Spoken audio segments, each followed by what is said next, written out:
would be taking you along with me on my infertility journey, trying to conceive baby number 2, and today is one of those essential days. Sebastian and I are on the way to the infertility clinic that we used to conceive him. Technically, I am in my 2-week wait, but I know that these appointments, sometimes you need to go and do like the consultation appointment, and then they may want to do something else. So I'm going ahead and getting that stuff taken care of, because you never know. And if I'm not pregnant, then it's out of the way and we can go ahead and start treatment. And if I am pregnant, then we can just cancel everything. So that works. I'm not nervous this go round like I was with Sebastian, but obviously that's because I just didn't know what was going on, and you know, I wanted a baby so badly and all of that. So this time it's more exciting, because if we don't drag our feet on this, then we could have a baby, or I mean at least be pregnant within the next like month, which is really exciting. So and honestly, that would be the most ideal time, or just any time, I guess, after right now, or now and after this, if that makes sense, because you guys know we have to work around football. And if I were to get pregnant, let's say, since it's April, May, I would be giving birth at the very end of football season, this coming football season, which is awesome, because if we go to the Super Bowl, which, I mean, I'm not holding out hope, I hope my Falcons do, but if we do go to the Super Bowl, then Brandon will be done and back home after all of that. So that is ideal. Also, if I guess we go to the Super Bowl, I probably won't be able to go this time because I will be at the very end of my pregnancy, so that kind of stinks, but I've been to 2 and that's a blessing. So anyway, right now, like I said, we are on the way there, and I'm just gonna take you guys through the whole thing with me. I'm gonna show you what it looks like inside. I'm going to try my hardest to film my appointment. I think it's really just to sit down, like talk about our plan, but I just want to document this whole process, and I want you guys who are maybe going through this to see what it's like, and I want anyone who, if you're not going through this, to also, I guess, see what it's like, to see, you know, how it feels for the millions of women across the country and world that, you know, what it takes to just do what comes so naturally for other people. So I hope that you enjoy this video. It's going to be really centered on my fertility and things like that, but it is also a day in the life, so you'll see a little bit of that stuff going on as well. And yeah, so welcome back to my channel, guys, and enjoy the vlog. I was worried you blow my reputation, but I figured it's not on me. Yeah. The way you're making me shiver, your hands on myself, I keep pulling the trigger, alright. Just wear a finger for people like them. Oh no. Well, darling, on my mind, I'm feeling so fly up in the zone now. I'm like a golden crown, whirling high up in the sky. Oh, it's the way you make me feel so good right now. It's the way you make me feel so good. There you go, baby.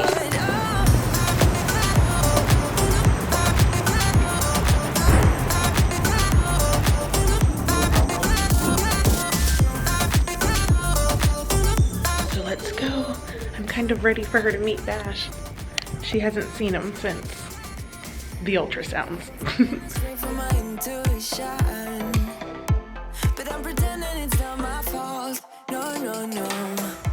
We're just waiting for our turn.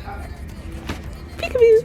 So they just brought me to the back and took some vitals. I'm on like a different side of the clinic because I have Bash with me, and apparently you're not allowed to bring children here, which no one ever told me, which I also think is kind of a weird rule. Maybe if you're in like this medical field you can tell me why, but it's a fertility clinic, so you'd think that they'd welcome babies, but whatever. The nurse was really rude about it, but the doctor was like, she does not have to reschedule, we will make accommodations. So I'm in the other side of their clinic. I don't know what goes on over here, but either way, I'm in here and they're gonna see me in here, and then next time I have to get a babysitter for Bash so that I don't bring him with me, I guess. But he's been great. He's just sitting here watching a word party on my phone, and I'm in this little room right here. Not really sure what this is for. I'm assuming that since they don't allow kids, they probably don't allow cameras. So I'm gonna see what I can do, but if not, as soon as I'm done, I will inform you all of what is going on and what the plan is. There we go. Come on up here. Let's talk about everything. Baby number 2. All right, so we are done in there. Obviously, I could not film, but I have a lot to say, so I think I'm going to wait till I get to the car. All right, so I think I'm gonna give you a quick little rundown of what happened, and then when we get back home, I'm going to give like the full story of like what our plan is and where we're going from here. But I wanted to get on here really quickly, especially while it's fresh in my mind. You're on the car mount, by the way, so if you're shaky, that's why. But my doctor apologized to me for, you know, the nurse who wasn't that kind about me having Sebastian there, and she explained that the reason why they don't allow babies is, and it makes total sense now hearing that explanation for it, because I was thinking mostly from the perspective of like, why wouldn't doctors want more babies here? Like, they're helping you get pregnant, why not have babies come? But I didn't think about it from the perspective of people who may have just had miscarriages, or people who may have just found out their IVF failed, or people who may have, you know, be in my situation the first go around where, you know, you're waiting, you know, maybe 2 to 7 longer years to get pregnant, and it's just not happening, and then you're literally in the place that you're hoping that will help you have a baby, hearing this news, and then you're looking at someone else's happy child, and that can be really devastating, and I totally get that. I don't think I thought of that because looking at children when I was trying to conceive my first baby, and even now, never made me sad, but I also never had a miscarriage, so I don't know how that could feel for someone, and I get that. So from now on, I will be careful, and I will not be bringing Sebastian to the appointments, because I never want to make another woman feel bad, because when I can easily just not bring him. The appointment or the consultation went great. We are looking at me, if all goes right and everything works out like it did last time, I could be pregnant in a month, next month, by May, or in May. So that's really exciting. We looked over like my labs from last time, and then I need to go in and get a full panel of blood work done over again. So they're gonna like take blood and make sure and nothing is like and make sure nothing is like, you know, there's nothing they need to fix, I guess, before that. And they're gonna look at like my thyroid and how the PCOS is affecting me right now, and all of that stuff. But then they're also going to test Brandon again, which he was not the issue the last time. In fact, the lady used the term bionic where Brandon is concerned. So it's really just me and my PCOS that's causing this, which I know that that's the case, so we'll do whatever they tell us to. They don't have to do any genetic testing for us anymore because we had a negative across the board on our last genetic test. When we were conceiving Sebastian, we didn't come up positive for any kind of genetic issues, so we don't have to do that again. And we also don't have to do another HSG. And if you don't know what an HSG is, it's basically when they put dye up into your fallopian tubes, and you can watch it move literally right on the screen. It's like, actually it's like almost like x-ray dye. So they put the machine over you, and then you can watch it, and if it moves and disperses out through your fallopian tubes, they're clear. And if it doesn't, then there may be a blockage which could be causing you to not get pregnant. When we did mine, I was terrified that it was going to hurt. My cousin had just done it, and she was trying to conceive, and hers was like super painful and like traumatizing. Because of her HSG, the dye pushed the blockages that she had out of the way, which was really painful, but she got pregnant right after that without any help. I didn't have any pain, but I didn't have any blockages. So if you are needing an HSG and you may have PCOS and they want to just test you for it, you can ask me about my experience, and I can go into detail about it another time, because it doesn't mean that it's going to be like this horrible experience, but watching YouTube videos about them will scare you. It definitely scared me. I was terrified of going, and then hearing my cousin's story, it was like, I was so scared. Like them, oh nah nah. But darling, on my mind, I'm feeling so fly up in the zone now. I'm like a girl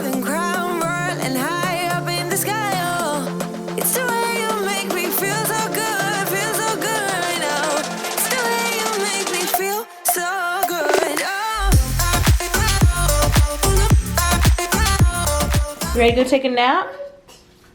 Let's go night-night. Come on. I love you.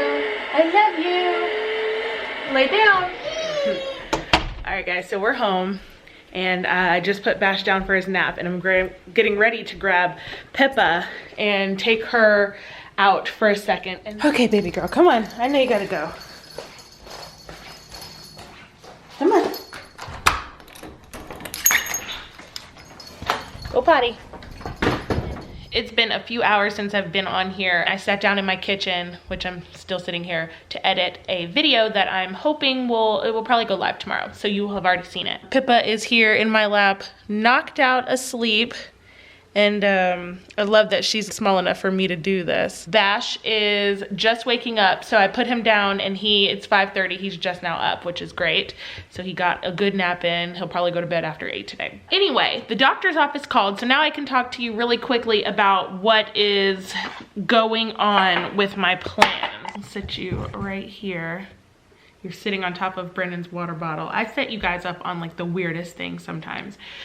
But anyway, so the doctor's office called to tell me that I need to register Brennan and I both on their portals so that we can go and get some labs taken ASAP. And we need to do that fast if we're gonna stay on this timeline that we're on. So basically what's going to happen is next week, Monday, if I have not started my cycle, I obviously need to test. If I am not pregnant, then I need to make my appointment within the next 2 days because I'm going out of town. So I need to do it before then to go in and get an ultrasound. The ultrasound will then be to look at my PCOS ovaries and determine some other things based off of the blood work that I need to get done this week. If obviously if I am pregnant, then I'm done. I don't have to go beyond there with them, and I go over to my OB that I used with Bash.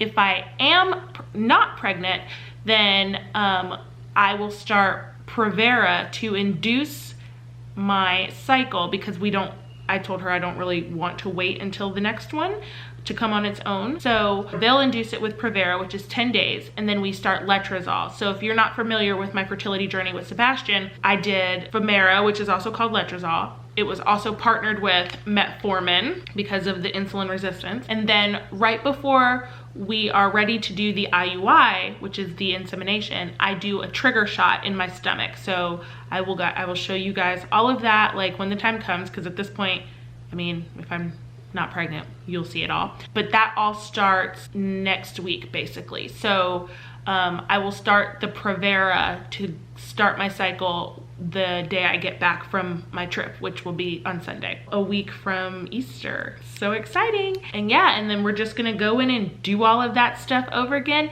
It worked. So we've done 2 IUIs. The first IUI we did to try to get Bash didn't work, but I also wasn't on metformin. And then that was July of 2016. So then I did July, August, September, October, November. Gosh, that was a long time in between. I decided to add the metformin and got pregnant right away. So we're hoping for the same results. That being said, the talk that I wanted to have with you guys last video that I didn't get to is that I'm cutting dairy completely. So technically with the PCOS, I'm supposed to be gluten-free, sugar-free, dairy-free, soy-free, and I think that's it. But that lifestyle to me just isn't, it wouldn't work for me. Like that, all of that in one would not work for me. I go low on carbs. I'm not 100% keto, like not totally, and sometimes I eat trash and it's just how it is. I try to restrict my carbs when I can, and usually during the week I'm really good at that. The weekends it's kind of like a mess. Dairy is a huge problem. It's not a huge problem necessarily for me to stay away from, but it's just a huge problem for my body. I am lactose intolerant. I have been since I was 14. Me and dairy just don't get along in any sense of the word. I have like cystic acne sometimes, which my skin has been a mess since we got to the Bahamas. I don't know what happened while we were there, and my skin takes a beating anytime I travel. But from day one of the Bahamas to now, I have been a mess with my skin. And I never have acne. Like I've never struggled with acne ever. But right now I have cystic acne in every, like other day there will be like a new bump. Like today we're actually doing okay, but like a couple days ago I had one here and then it went away and then I had another one here, and they're just like filled with oil. It's just nothing but oil. Also, and I think that that's caused by the dairy. It's just the way that it manifests in my body. Also, with me and dairy is it causes inflammation for me, and I am forever living with a bloated belly. I know that it is the dairy because when I cut dairy for like a week, I feel so much better. My stomach is more flat. It's just wreaking havoc at this point, to the point where I'm starting to like break down. I feel like I'm just not feeling good when I'm eating dairy. I love cheese and I don't drink a lot of milk, but it's the cheese that I'm gonna have to stay away from, and ice cream. I'm planning to continue to cut dairy for the rest of my life. Like that's not going to be something I change whether or not I get pregnant or not. So that is what's happening now. So if any of you are dairy free and have any kind of tips or anything, like let me know in the comments. So that is so far what is on the agenda as far as our plan for baby number 2. Moving on, it is 5:30. I need to hurry up and get dressed because I'm supposed to meet my friend Morgan, who you've seen in the vlogs before. We go to the splash pad a lot with her, but I'm supposed to go to a ladies' dinner with her at her church. She invited me to go with her, but I still have some stuff I need to do here, like empty the dishwasher, grab Bash out of his crib, and kind of like straighten up. Today is swiftly turning into a car vlog, but that is okay. It is mostly just about my update with the infertility stuff, but I am dressed. I'm basically wearing the same thing I had on earlier, but a black shirt instead. This event tonight, they're feeding us and some other stuff, so I'm excited. I'm glad that I left when I did because it's 6:15. Starts at 7 and I'm sitting in awful traffic, maybe not even 3 miles away, so it's probably good that I left when I did. I was worried you blowed my reputation, but I figured it's not on me. Yeah. The way you're making me shiver, your hands on myself, I keep pulling the trigger, alright. Just wear a finger for people like them.